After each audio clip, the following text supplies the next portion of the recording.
In today's video, I'm going to show you how you can go from having no woodworking tools, no woodworking experience, to having the starter tools you need and creating your first woodworking project. If you are a total beginner to woodworking, this video is a great starting point for you.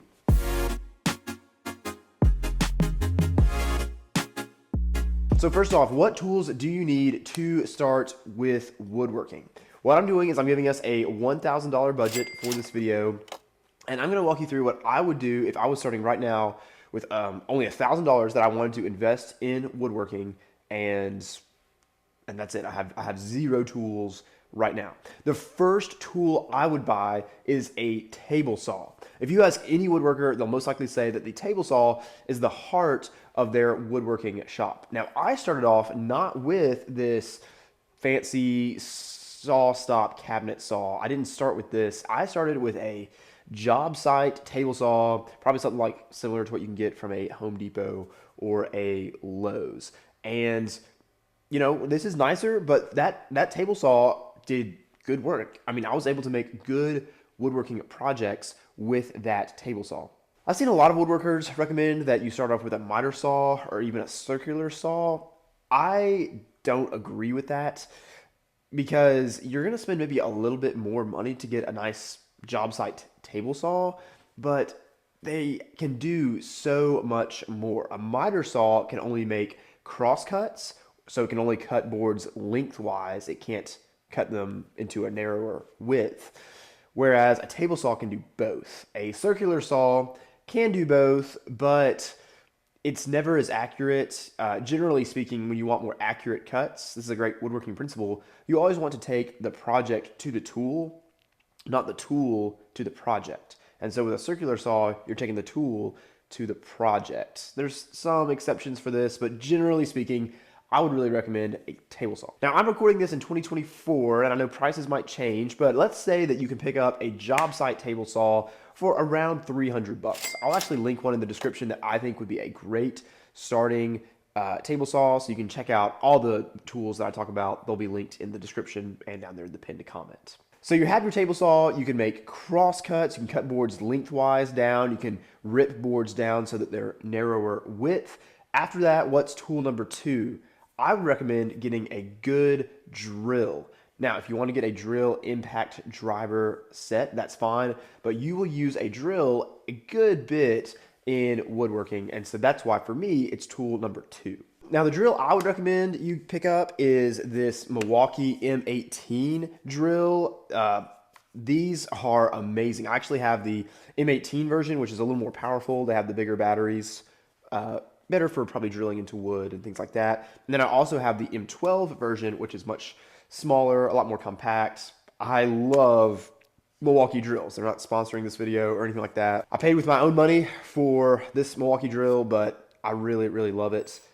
It's super high quality. Once again, links in the description, but you'll want to pick up a drill. You'll also want to make sure that you get some good drill bits and also some driver bits. So things that you can drill holes into wood with, and then also what you can drive screws into lumber with. So you've bought your table saw, around $300. You have bought your drill and drill bits. Let's call that $200, roughly speaking. So now you've already spent 500 bucks and you only have two tools. But fortunately, those are gonna be the most expensive tools I talk about in this entire video. The third bare minimum basic tool that I would recommend you get is a disc sander. This is a disc sander that I have. It's a Craftsman, once again, not sponsored, paid my own money for this, but at the time of me recording this sander I think you can get for like $55, $60, and it's been amazing for me. I've used this, I mean, I've really put this sander through the ringer, as you can tell, and probably used it for 2 years, and it's great. It's not variable speed, it's just on off. It's got a little dust bag. There's nothing fancy about it, but it is a great starting sander. Also, just a little tip, the same company that makes DeWalt sanders, which are typically priced more expensive, makes these Craftsman sanders. And so, you know, it's almost like a DeWalt sander, but you're getting it for cheaper because it's Craftsman. Anyways, by the time you buy this and sandpaper, let's say it's $75. So now we have table saw, 300 bucks, drill and drill bits, 200 bucks, and sander and sandpaper and we are at $575, and you already have the basic tools you need for woodworking. Okay, so I know we have about $425 left in our budget. I'm going to come back to that later, but if you wanted to just start with spending the $575, you totally could. What I want to do now is talk about what are some beginner projects that you can make with just a few tools, very simply, if you are just getting started with woodworking. Well, let me give you 3 project ideas. And of course, if you're interested in more project ideas, subscribe to the channel because we're always working on different woodworking projects. One of the goals I have is for me to give you lots of ideas for different woodworking projects you can make. But I would say the probably easiest project you can make with really just a table saw and a sander, you don't even need a drill, is a coaster set or coasters. These are super easy to make. I have a video right up here that shows you how to make a beginner level version of coasters and also an intermediate level of coasters. Coasters are just a great starting point. They sell very well. They are great for Christmas gifts or birthday gifts, and they don't take a lot of material to make. So I would really recommend, if you are totally new to woodworking, you have the bare minimum tools, check out that video and just start making some coasters. It is a fantastic starting point. A second woodworking project that is amazing for beginners, in fact, this was one of my very first woodworking projects. I made it when I was probably 13 or 14 years old, are these collapsible camp chairs. I made a video, once again, it's right up here, on making these camp chairs, and you can make these with very minimal tools. Now, quick disclaimer, you will need a jigsaw, which is something that I didn't recommend, but you still have some money left over if you wanted to buy a jigsaw and make these camp chairs. But they're super easy to make. They're very, very comfortable. So if you have a fire pit or, a deer stand where you want to have a little foldable chair that you can make with not a lot of money, those camp chairs are a great, easy beginner woodworking project. And number 3, the project that I've made the most over my 8 or 9 years of woodworking, but I honestly probably enjoy the most, is cutting boards. I've made a ton of cutting boards, from very simple beginner cutting boards to more elaborate and complex cutting boards. I've made them all. And I have several videos on the channel about how you can do this step by step. I'll link the beginner cutting board build right up here, and you can make that with basically just a table saw, some clamps, and a sander. You'll see me use a few other tools that make the job easier, but really you can make beginner cutting boards that look amazing and perform very well with not a lot of tools. And once again, they sell really well. People love them as gifts. Cutting boards are a great beginner woodworking project. Now, those are just 3 ideas. You could start with something completely different. You could start with succulent planters or anything else like that. But I've tried to pick the projects that you can make with minimal tools, not a lot of experience, and I try to think about, if I were starting again, what would I want to tackle first? And I think those 3 projects would probably be at the top of my list. Now, what if you have no shop space? You might be thinking, Ben, you're in a giant shop, and that's great for you, but I don't have that kind of space. Listen, you can still start woodworking even if you don't have a space remotely like this. Here are 3 ideas for you. Number 1, if you have a garage, carve out a section of your garage. Now, you might need to tell your husband or your wife, like, hey, can we move one of the cars out in the driveway and use this half of the garage as a woodworking shop? You know, if they're on board with it, go for it. If you're single and you have a garage, go for it. Garage can be a great, great starting point for a workshop because, it's going to be dry. Your tools can be dry. You can even work when it's raining. It's definitely a plus. Now, what if you don't want to use your garage, or maybe you're actually like me and you don't have a garage at your house? Well, that could lead you to option number 2, which is where you can be woodworking outside. Now, this is totally possible. I've made entire woodworking projects, not in a shop, completely outside. And this is very, very doable. Now, in a second, when I talk about the other ways we can spend our last $400, I'll kind of give you some ideas for if you're going to be woodworking outside, some tools that I would pick up to make it more enjoyable. But this is an option, and a nice plus about working outside, you don't really have to worry about dust collection. You don't even have to worry about all that. Like, I've got to have all these filters and things like that so I can stay safe working inside. Working outside, just throw on a dust mask, and let the rest of the sawdust blow away. It can be very nice. Option number 3, let's say you don't want to work outside and you don't have a garage. What can you do then? There may be a friend or a family member who will let you use a shop space. Think about, is there someone I know that maybe they have a shop space that they don't use anymore, and maybe they would just love to have someone swing by and check on their property while they use the shop. Don't take advantage of someone. Make sure it's a win-win. Maybe you build some things for that person who's letting you use their shop space. But there are probably some people you know who have a garage, an outbuilding, a shop, a basement that you could use as a woodworking shop. Once again, just don't take advantage of someone. Make sure it's a win-win. But that is definitely an option. I mean, a quick secret, don't tell anybody this, but this entire shop, it's not even mine. I'm actually doing exactly that. I'm using my parents' detached garage as a shop, and I kind of share it with my dad. I buy tools, I let him use them, and I'm like, hey, yeah, use whatever tools I buy. And so hopefully it's a win-win. So don't think if you don't have a shop space that you can't get into woodworking, because you absolutely can.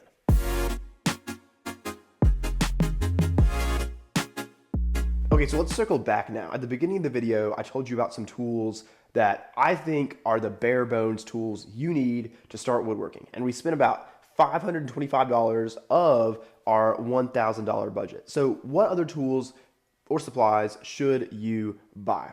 Well, here are a few ideas. And once again, all of these tools or supplies, I'll link them down in the description. But these are just some ideas that I would have if I was starting over with $1,000. The next purchase I would make is clamps. You've been around woodworking for any amount of time. I've heard the inside jokes that woodworkers have that you can never have enough clamps. And it's definitely true. I have a ton of clamps in my shop, and I still run out, believe it or not. And I'm like, I need to go buy more clamps. So there's tons of different clamps you can get. I have a video about my top 30 woodworking tools where I talk about clamps. But I would really recommend starting with these quick grip clamps. These are made by Irwin. You can probably find some other brands, but these have been really great for me. And these are great for cutting boards. They're great for, I mean, all kinds of shop projects. They can, put good pressure on gluing boards together, but they're also not that expensive. I think I can usually get a pack of 2 of these for $25. So these are a good option for you. Now, I just mentioned this, but you'll probably also want to pick up some wood glue when you start to do woodworking.